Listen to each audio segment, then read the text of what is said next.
This audio program by Radio AI is generated using artificial intelligence technologies. The voices you hear in this program are synthetic, and the thoughts they express are shaped through artificial intelligence-driven reasoning and iterative refinement.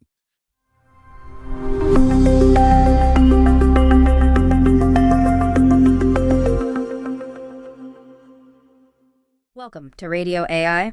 Today we're going to talk about something that, well, probably everyone thinks about at some point. Should you go for a job you really love or one that pays well? It feels like just a personal thing, but actually there's a lot underneath it: economics, psychology, even what society expects.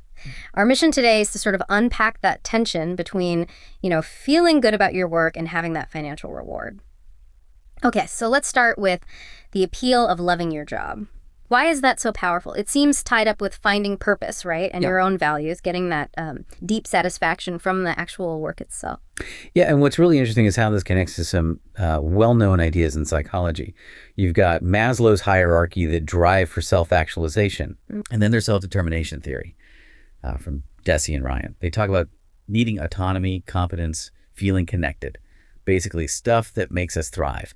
And the research backs this up. Meaningful work. It generally links to higher job satisfaction, less burnout, even, a better life overall. And here's the interesting bit. Sometimes this happens regardless of income, especially once you reach a certain level. They call it the income satiation point. Income satiation. Okay. So money stops buying more happiness after a point. Does that mean chasing more money beyond that is pointless? Or are there other things money buys, like security, maybe? That's a really good question. Happiness might plateau, sure, but the security aspect, reducing stress, having more options, that's definitely real and valuable. But we also have to be realistic. Actually, getting those passion jobs isn't always easy. Your background, social connections, education, it all plays a part. It's not an even playing field. A lot of those dream jobs, well, they're super competitive, or maybe the pay isn't great compared to the effort. It brings up issues of, privilege. Right. And sometimes that focus on passion can be misused, can it? Like, employers might expect you to accept lower pay or worse conditions just because you're passionate about the work. Exactly. It can feel a bit like a trap where your enthusiasm is kind of leveraged against you. Okay, so flipping that coin, let's talk about the other side. The job that pays well. I mean, the need for financial security is pretty fundamental. It's about stability, maybe moving up socially, and just that psychological comfort money can bring. Absolutely. And the data generally shows higher income does predict higher life satisfaction, up to that threshold we mentioned anyway, where the gains get smaller. But for lots of people, especially if you're supporting a family or dealing with debt, that immediate security is just, it's paramount. It covers the basics, sure, but also future opportunities, handling emergencies.